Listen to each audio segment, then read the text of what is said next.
You lie down as the fire turns low. There is no alarm waiting for you in the morning. No mattress. No blackout curtains. No notification telling you that you have slept for exactly 7 hours. For most of human history, sleep happened somewhere very different from your bedroom. Imagine yourself roughly 300,000 years ago. Your body is tired from walking, carrying, gathering, watching, and staying alive. The sun has disappeared. The temperature is falling. A small fire is still alive nearby, and beyond its orange glow, the darkness is enormous. So where do you sleep? The answer is less comfortable than you might expect. But it is also stranger and in some ways more familiar. Your ancestors did not have one universal prehistoric sleep system. They lived across different climates, landscapes, and shelters. Some slept in caves. Some slept beneath rock overhangs. Some slept in simple shelters. Others likely slept outdoors when conditions allowed. What mattered was not comfort in the modern sense. What mattered was staying warm, dry, protected, and close enough to other people to survive the night. Archaeology gives you small clues about this invisible part of ancient life.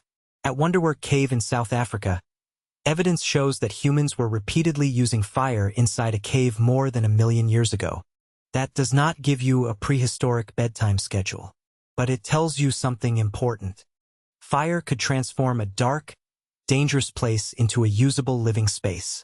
It gave warmth, provided light, and it may have helped keep some nighttime threats at a distance. Now imagine your sleeping place. You are lying on the ground. The surface is not perfectly flat. There may be grass, leaves, animal hides, or other materials beneath you. Your body is not sinking into memory foam. Every stone and uneven patch can still be felt. Would you simply fall asleep? Probably, if your body was tired enough. But your sleeping environment could change everything. Anthropologist Carol Worthman has spent decades studying sleep across different human societies, showing why sleep cannot be understood only through the modern idea of an isolated bedroom. Sleep is biological, but it is also social and environmental. That distinction matters. Your ancestors were rarely sleeping alone behind a closed door. You were more likely to sleep near other members of your group.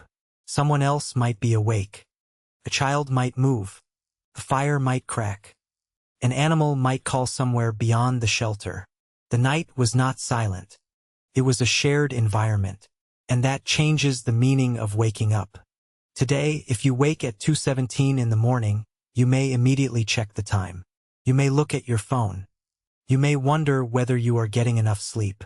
You may calculate how many hours remain before the alarm. Your ancestor had no clock to create that anxiety. But that does not mean prehistoric humans slept perfectly. In fact, sleep was probably vulnerable to many of the same things that disturb you now. Temperature, noise, children, illness, pain, hunger, stress. The difference was that the source of the disturbance was often much closer to survival. A cold night was not merely inconvenient. It could become dangerous. A shortage of food was not just an uncomfortable feeling. It could affect your ability to keep warm, travel, hunt, and care for children. And predators were a real part of the ancient landscape. Yet here is where the popular image of prehistoric sleep becomes misleading. You might imagine an exhausted human sleeping lightly all night, one hand gripping a stone tool, constantly expecting a predator to attack. But there is little reason to assume that every night looked like this. Humans are social animals. A group can distribute attention. While one person sleeps deeply, another person may be awake. Different people may wake at different times. Children and adults may have different sleep patterns. This is sometimes called social sleep. It simply means that sleeping is shaped by the presence and behavior of other people. And your ancestors had something modern bedrooms often remove: company. Studies of contemporary hunter-gatherer societies give researchers a rare window into possible patterns of human sleep outside industrial life. One important example comes from the Hadza people of Tanzania. In research published by David Sampson and colleagues, researchers examined sleep patterns in a traditional hunter-gatherer community living without modern electric lighting and climate control. The results were fascinating.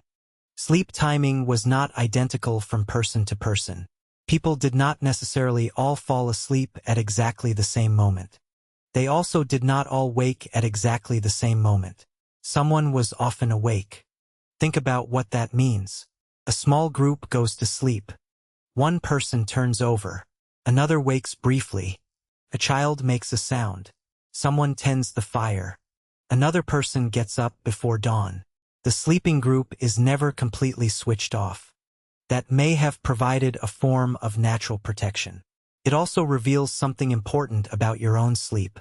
Human sleep was never designed to happen in a perfectly controlled box. For hundreds of thousands of years, your ancestors slept while the world continued moving around them. Wind moved through the trees. Firewood cracked. Animals made sounds. People shifted positions. The temperature changed. Your brain had to sleep inside that world. And it became very good at detecting important signals. Your sleeping brain is not simply turned off. It continues monitoring the environment. Sudden sounds can wake you. Changes in temperature can disturb you. An unfamiliar movement can pull you toward alertness. That ability was useful when the consequences of missing a danger could be severe. But there is another surprise. Your ancestors may not have experienced the same artificial darkness that you do. Before widespread electric lighting, darkness arrived naturally with sunset. Firelight extended the useful part of the evening, but only within a limited area. This changed daily rhythms. Your body contains an internal timing system called the circadian rhythm. In plain English, it is your built-in roughly 24-hour clock. Light helps set that clock. Modern life can confuse it.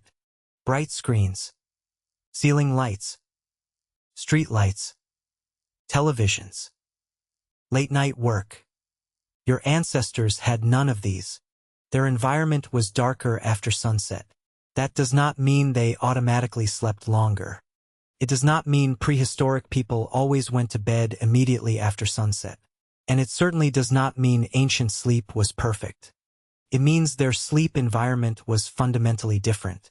Now picture the scene again. The fire is smaller. The sky above you is black. Your group is nearby.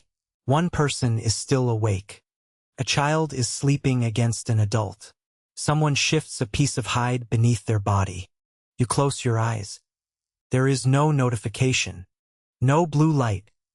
No alarm. But there is also no guarantee. The night belongs to the environment. And then comes one of the strangest possibilities. Your ancestors may not have spent every night sleeping continuously for one long block. Historian Roger Akirch has argued from historical evidence that segmented sleep, meaning sleep divided into two periods, was once common in some pre-industrial societies. His work focused mainly on much later historical populations, not humans 300,000 years ago. That distinction matters. You cannot simply take a medieval sleep pattern and project it backward into the Stone Age. But the broader lesson is useful. Human sleep patterns are more flexible than the modern 8-hour block can make them seem. Your body is capable of adjusting sleep timing to light, activity, temperature, social life, and environmental conditions. So when you wake briefly at night, it does not automatically mean your body has failed. Sometimes your brain is simply doing what brains have always done. Checking the world. Listening. Waiting. Then sleeping again. Now consider the bed itself. What did prehistoric humans sleep on? There was no single answer. At some sites, archaeologists have found evidence of plant materials being deliberately arranged, suggesting that people created sleeping surfaces rather than simply lying directly on bare ground. One remarkable example comes from Border Cave in South Africa, where researchers have found evidence associated with ancient human occupation, including plant materials that may have been used in living spaces. The details are debated. The evidence is incomplete, but the larger picture is clear. Humans have been modifying their sleeping environments for a very long time. Your ancestors did not invent comfort in the modern sense. They invented practical comfort. A layer between your body and the ground. A place protected from wind. A fire nearby. Other people within reach. That could make the difference between waking refreshed and waking dangerously cold. And here is the counterintuitive part. The prehistoric sleeping environment was harsher than yours, but it may also have removed some of the pressures that keep you awake today. There was no work email arriving at midnight. No social media feed. No headline designed to make you angry. No blue screen reminding you that everyone else was awake. Your ancestors had other problems. Different problems. More physical ones. The question was not, why can't I fall asleep? It might have been, is the fire still burning? That difference is enormous. Modern sleep can be physically comfortable and psychologically complicated. Ancient sleep could be physically uncomfortable and socially protective. Neither world was perfect. Now imagine waking before sunrise. Your body rises slowly. The air is cold. The fire has become glowing charcoal. Around you, other people are beginning to move. No alarm has interrupted the night. Your body has responded to the environment. You stand. You stretch. You look toward the horizon. Another day begins. And this is where the ancient story becomes surprisingly modern. You still carry the same basic biological clock. You still become sleepy when darkness and internal rhythms push your brain toward rest. You still wake when light, noise, temperature, stress, or other people disturb your sleep. Your bedroom may be thousands of years of technological progress away from a prehistoric shelter. Your nervous system is not. That is why prehistoric sleep is not really a story about sleeping on dirt. It is a story about what your brain expects. Your body evolved in a world where night was dark, temperature changed naturally, movement continued around you, and other humans were usually nearby. Modern life changed the environment much faster than evolution could redesign the sleeping brain. So tonight, when you turn off the lights and climb into your bed, remember what is strange about the scene. You are warm. You are protected. You have a mattress. You have a clock.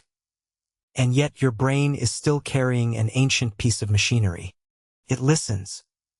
It waits. Checks the darkness. Then, when the world seems safe enough, it finally lets you disappear into sleep. You lie down as the fire turns low. The fire is no longer beside you. But inside your brain, the ancient night is still there.